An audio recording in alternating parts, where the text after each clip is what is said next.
नाराज राजपूतों को मनाने के लिए भारतीय जनता पार्टी शायद पहली बार इतना बड़ा कार्यक्रम करने जा रही है। भाजपा को इस बात का डर बार बार सता रहा है कि कहीं राजपूत भाजपा से दूरी बनाएं तो फिर सत्ता का गणित समीकरण बिल्कुल उलट जाएगा और फिर क्या होगा, फिर वही होगा जो कभी लालू प्रसाद यादव के ज़माने में सामाजिक समीकरण बना करता था। नमस्कार, द इंडिया टॉप देख रहे हैं, मैं हूँ आपके साथ बिरजू सिंह। आज पटना में एक महाजुटान होने जा रहा है। भारतीय जनता पार्टी शायद पहली बार महाराणा प्रताप की जयंती मनाने जा रही है और इस जयंती के जरिए राजपूत समाज को साधने की कोशिश है।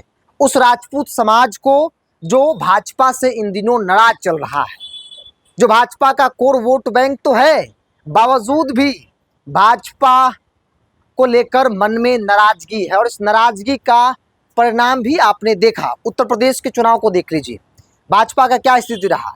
आप बिहार के शाहाबाद को देख लीजिए, भाजपा की क्या स्थिति रही। और इन तमाम चीज़ों को देखते हुए जो आकलन किया जा रहा है, ऐसा माना जा रहा है कि नाराजगी है और अगर ये नाराजगी विधानसभा चुनाव तक रहा तो भारतीय जनता पार्टी के लिए एक बड़ा संकट होगा। भाजपा को इस बात का डर है कि अगर यह समाज आरजेडी के साथ चला तो फिर भारतीय जनता पार्टी को बड़ा नुकसान होगा। क्योंकि भारतीय जनता पार्टी का कोर वोट बैंक राजपूत माना जाता है, बावजूद भी आप भाजपा के अंदर लीडरशिप को देख लीजिए। भाजपा में कोई एक नेता बता दीजिए राजपूत का जो बड़ी भूमिका में हो।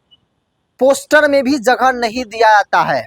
नीतीश कुमार के इर्द गिर्द देख लीजिए, क्योंकि राजपूत एनडीए का कोर वोट बैंक माना जाता है, लेकिन नीतीश कुमार के इर्द गिर्द कोई नेता आपको नजर नहीं आएगा। जिस पोजीशन में ललन सिंह है, जिस पोजीशन में विजय चौधरी है, जिस पोजीशन में संजय झा है, एनडीए में आपको नेता ही नहीं मिलेगा राजपूत का। मतलब नेता तो कई हैं, लेकिन उन्हें फ्रंट पर नहीं लाया जाता है, उन्हें मौका नहीं दिया जाता है। परिणाम देख लीजिए, केंद्र में बिहार में 5 एनडीए के राजपूत सांसद हैं, बावजूद भी एक को भी मंत्री नहीं बनाया गया। भूमिहार समाज, उदाहरण को तो भूमिहार समाज को देख लीजिए, भूमिहार से केंद्रीय मंत्री भी हैं, बिहार में डिप्टी सीएम भी हैं।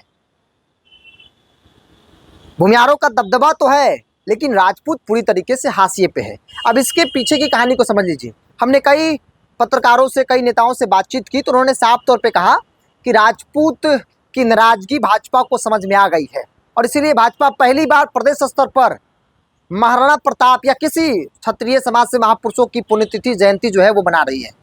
जयंती समारोह आज मनाई जाएगी। नीरज सिंह बबलू उसकी अगुवाई कर रहे। इससे पहले आपने देखा बाबू वीर कुंवर सिंह विजयोत्सव कार्यक्रम राजीव प्रताप रूडी अगुवाई कर रहे थे।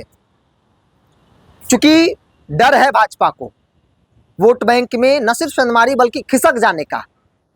आप याद कीजिए, पटना में बाबू वीर कुंवर सिंह विजयोत्सव कार्यक्रम मनाया गया था डॉक्टर सुनील सिंह और शैलेंद्र प्रताप सिंह की अगुवाई में, जिसमें मुख्य अतिथि के तौर पर तेजस्वी यादव गए थे और तेजस्वी यादव ने लोगों से कहा भी था कि आप लोग साथ दीजिएगा तो फिर ये कारवां जैसे पहले चला करता था आगे भी चलेगा।